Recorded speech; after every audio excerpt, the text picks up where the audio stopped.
So I'm sitting down with Mason Hutchison. So for those of you who don't know Mason, he is the founder of HerbRally, a podcast and platform connecting people with events and education from all walks of life. And thanks to the power of the internet from anywhere across the globe. I'm here in Canada. Of course, Mason's in the US. And if you haven't had the chance to check out his work yet, I'd highly recommend it.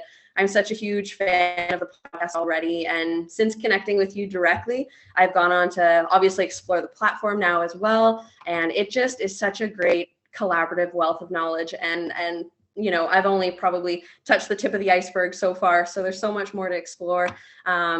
And I know previous to this, you worked for Mountain Rose for 11 years, completed 2 herbal apprenticeships, and co-organized one of the longest standing events in the US, which is all fantastic. And of course, the list goes on. I know you're also a father and a husband, and you know we have many titles we give ourselves. But needless to say, you've been such an active member within the herbal community, and continue to hold space for so many others to do the same, which I commend you for. And I'm one of those community members. But I'm so curious, and we got talking a little bit last time, but what first brought you to herbal medicine, and where did this journey begin for you?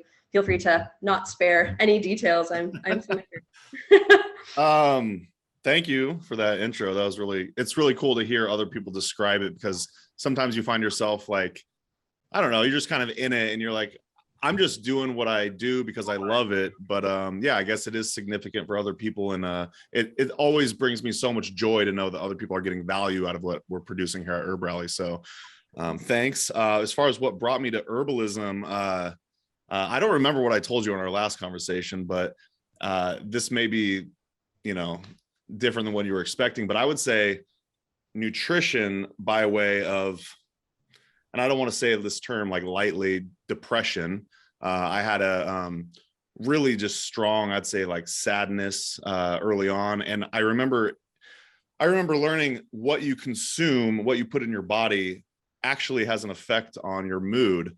And I'm sure it's so obvious to so many people, but I didn't really realize that as a late teen, you know, early 20s. And so I started becoming much more conscious about what I put into my body. I developed a really strong passion for nutrition, fitness, and all that stuff. And over time, I learned about, you know, the healing uses of herbs, especially like your Chinese tonic herbs, adaptogens, and all that. And so that was kind of my gateway into herbalism, was via nutrition.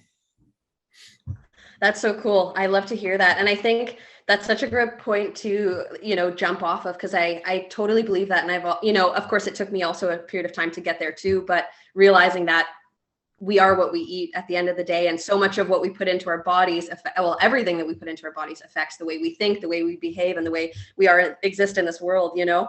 And I think it's funny if we can go back to a place of living with that at the forefront of everything we put in our body. I think that's such a powerful way to, or place to exist from. And, you know, it puts the responsibility in our hands, which of course is a bit of an endeavor, but at the same time, it gives us the power and the tools to take with life what you will, you know?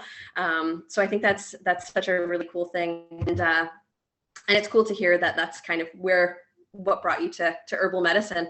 So with that, from speaking of ideas and fruition, can you tell us what that journey looked like from idea to fruition for HerbRally? Yeah. So as you mentioned in my intro, I worked for Mountain Rose Herbs. I was essentially in the marketing department, but I was helping mostly with events for most of my time there. And so I don't know, 7 or 8 years ago, I was like, oh, wouldn't that be cool if there was a website that listed all of the herbalism events? I know lots of other communities have event boards online, and I found bits and pieces here and there, like, you know, announcing all the major herb conferences and stuff like that. But there wasn't something that I could search for that listed all the herb walks and just little plant talks and, you know, the smaller cities and stuff like that. So I just decided I was going to be the one to make this website. And so what happened was, well, first it's like idea generation for the name. And I sat on that forever. And originally I was like, oh, herbalismevents.com. And I was like, that's so boring. So I had like a list of ideas, and I sent it out to my friends and family. I was like, what do you think is a good name? HerbRally was my favorite, and HerbRally was one of them. And sure enough, I just went with that, but again, I bought the domain herbrally.com, and I just sat on it for probably a year because I kept having this like perfectionism in my head. I kept thinking, how am I going to make this perfect right from the get? And then it just dawned on me, I should probably just start and then improve it over time. So what I did was it was so simple. And I know there's websites you could go to look at early versions of websites. And it's, they say if you're not embarrassed by your first, stint, then you started too late.